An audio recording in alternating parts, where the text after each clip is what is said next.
কিছু যে কোনো কিছু ঘটে যেতে পারে, মানে এই ব্যালেন্সটা ঠিক।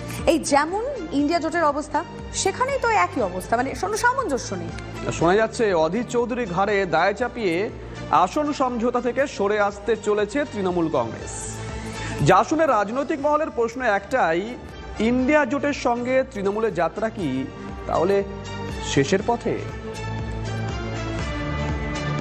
देश में अन्याय हो रहा है, बीजेपी आरएसएस नफरत फैला रही है, हिंसा फैला रही है और अन्याय फैला रही है।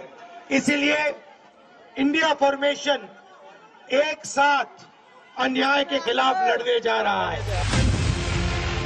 বাংলায় পা দিয়ে রাহুল গান্ধী বিজেপির বিরুদ্ধে ইন্ডিয়া জোটে লড়াইয়ের বার্তা দিচ্ছেন, কিন্তু সেদিনই তৃণমূল কার্যত ইন্ডিয়া জোটের সঙ্গ ছাড়ল বলেই জল্পনা তৈরি হয়েছে। তবে নির্বাচনের পর যাবতীয় বোঝাপড়ার রাস্তা নাকি খোলাই থাকছে। এখন প্রশ্ন, হঠাৎ এই সিদ্ধান্তের পথে কেন হাঁটতে চাইছে রাজ্যের শাসক দল? কারণ নাকি কংগ্রেসই। হাত শিবিরের হাত ধরার জন্য আসন সমঝোতার সূত্র নাকি অধরা। সূত্রের খবর, বাংলায় ইন্ডিয়া জোটের সমঝোতা না হওয়ার দায় অধীর চৌধুরীর ওপর দিচ্ছে তৃণমূল।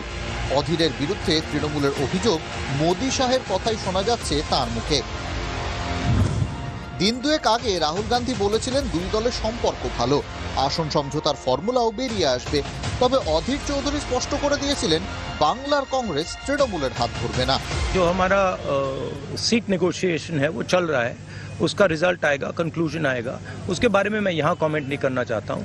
बट हमारा ममता जी के साथ मेरा पर्सनल और पार्टी का बहुत अच्छा रिश्ता है। ওপেন চ্যালেঞ্জ করেছি, বহরমপুরে তো হারাবে বলছে, মালদা হারাবে বলছে। ওপেন চ্যালেঞ্জ করেছি মমতা ব্যানার্জির দলকে, যে কোনো মামুকে এখানে পাঠিয়ে দাও, যদি হারাতে পারে রাজনীতি করা ছেড়ে দেবো, আপনি নিজে আসুন, কত তাকাত আছে দেখছি আপনার। অধীর একরোখা ছিলেন, রাহুল বন্ধুত্বের বার্তা দিচ্ছিলেন। তবে তৃণমূলও যে এবার একরোখা মনোভাব নিতে পারে সেটা পরিষ্কার হয়ে গিয়েছিল দলের সুপ্রিমো মমতা বন্দ্যোপাধ্যায়ের কথায়। আসন সমঝোতা নিয়েও যে জট আছে সেটা তার কথাতেই পরিষ্কার ছিল। আমার কোনো কথা হয়নি এবং আমি প্রস্তাব দিয়েছিলাম, ওরা প্রথম দিনই প্রত্যাখ্যান করেছে। তখন থেকে আমাদের দল সিদ্ধান্ত নিয়েছে আমরা বাংলায় একা চলবো। ইভেন ওরা যে আজ থেকে র্যালি করেছে, আমাদের একবার as a matter of country আমি ইন্ডিয়ার অ্যালায়েন্স আমাকে একবার জানিয়েছে যদি আপনার রাজ্যে যাচ্ছি না, জানায়নি। সুতরাং আমার সাথে কোনো সম্পর্ক নেই বাংলার ব্যাপারে। অল ইন্ডিয়ায় কি করবো না করবো আপনার ইলেকশন ভাববো। আমরা সেকুলার পার্টি, আমরা বিজেপিকে হারানোর জন্য যা করা। প্রশ্ন, কেন এই অবস্থা?